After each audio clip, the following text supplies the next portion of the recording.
Deja vu. You ever walk into a place and your brain goes, hey, we've been here before, but you know for a fact you haven't? That's deja vu. The brain's version of buffering. It's like reality hit Control C and Control V, and you're stuck wondering if you're living in a rerun. Scientists say it happens when your memory misfires, like your brain is too eager to recognize something and hits the seen it button by accident. Personally, I think it's the universe forgetting to autosave and reloading the last checkpoint. I once got deja vu in a grocery store. Same smell, same sound, same weird guy holding a pineapple. For a second, I thought I was trapped in a simulation where I was doomed to buy cereal forever. It's creepy and fascinating at the same time. Imagine how many times your brain glitches without you even noticing. Maybe life's just a giant playlist on shuffle. And deja vu is when a song repeats by mistake.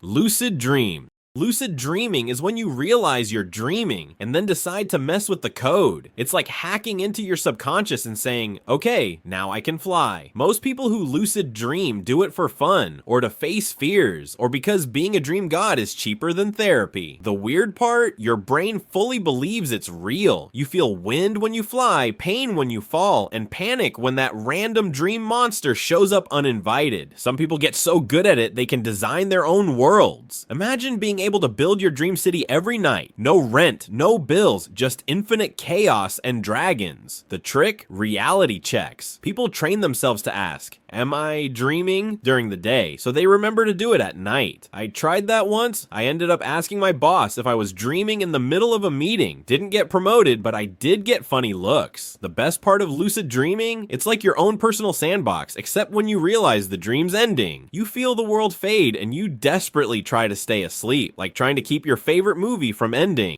Nostalgia. Nostalgia is that strange ache you get when you remember old times. Not because they were better, but because your brain photoshopped the bad parts out. You think about your childhood, the songs, the people, the smell of old candy, and suddenly it all feels magical. Except you forgot that those good old days also came with bad Wi-Fi and acne. Nostalgia tricks you. It edits your memories into a highlight reel. It's why old songs hit harder, why old games look cooler, and why you miss people who drove you crazy. Your brain doesn't care about accuracy, it cares about comfort. Nostalgia is emotional clickbait. It reminds you that time moves and that you can't go back. But man, for those few minutes, it feels like you did. One night I watched a cartoon from when I was a kid. Halfway through I realized it wasn't even that good. It was my memory that made it glow. Nostalgia is weird that way. It's not the past you miss, it's the version of yourself who lived it. Hey, if your brain's glitched like this before, deja vu, weird dreams, nostalgia trips, drop a comment. I want to know which bug you've unlocked. And if you're still watching, congrats. You've survived 3 mental malfunctions already. Hit subscribe before your next brain update installs automatically. Trust me, it's not going to fix the lag. The butterfly effect.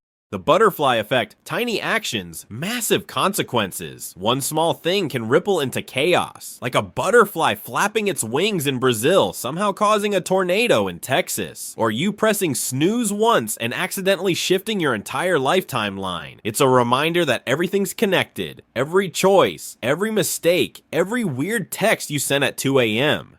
Ever think about how one small decision led you to this exact moment?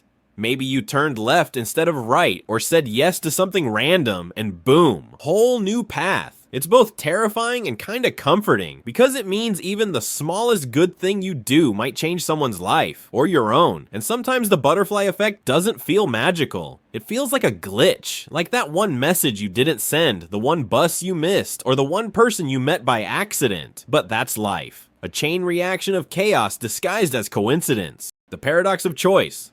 Ever stare at a restaurant menu so long you start questioning your entire existence? That's the paradox of choice. Humans think they love options until we get too many, then our brains freeze. Suddenly we're standing in the cereal aisle debating our destiny. We used to have 2 choices, survive or don't. Now it's which toothpaste defines my personality. The more choices we have, the more anxious we get, because we're scared of picking the wrong one. It's mental torture dressed as freedom. And the worst part, after you finally choose, you still wonder if you could have picked better. That's called buyer's remorse. The brain's way of saying, good job, now doubt yourself forever. Sometimes less really is more, especially when it comes to decisions. Unless it's pizza toppings, then it's chaos all the way.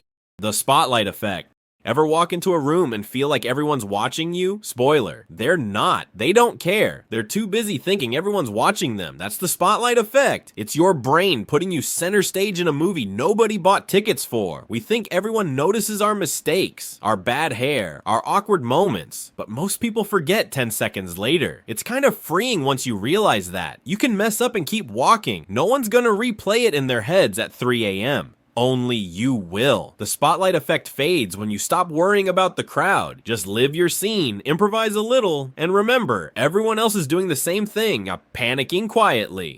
The Tetris effect. The Tetris effect is when something you do over and over starts bleeding into your mind. Gamers see blocks falling, cashiers dream of scanning items, and students dream about exams. It's like your brain refuses to clock out. I once played a game for 10 hours straight. That night I closed my eyes and still saw the game's interface floating behind my eyelids. It's the mental echo of repetition. The brain gets stuck on loop, turning work into dreams and dreams into work. It's fascinating. And a little scary. It shows how powerful repetition is. What you feed your brain, it keeps replaying. So if you binge stress, you dream stress. But if you feed it creativity, curiosity, and weird YouTube videos, well, maybe it'll dream in pixels and punchlines. The imposter syndrome. Ever feel like you're faking your entire life? Like everyone else knows what they're doing and you're just winging it? That's imposter syndrome. The belief that your success is just luck, not skill. You think people will find out you're not as good as they think. Surprise! Everyone feels that way, even the pros, especially the pros. The truth is, nobody really knows what they're doing. They're just pretending more confidently. Life's one big improv show and everyone's making up their lines. Imposter syndrome makes you forget how much you've already done because your brain keeps moving the goalpost. But here's the trick. The fact that you doubt yourself means you care. It means you want to be better. That's not weakness, that's awareness. So yeah, maybe you're winging it, but so is everyone else. And honestly, you're doing great. And if you think that's the end of the brain's weirdness, wait till you hear what it does when it argues with itself. Yeah, your mind can actually gaslight itself, but that's a story for the next one. Keep your head clear.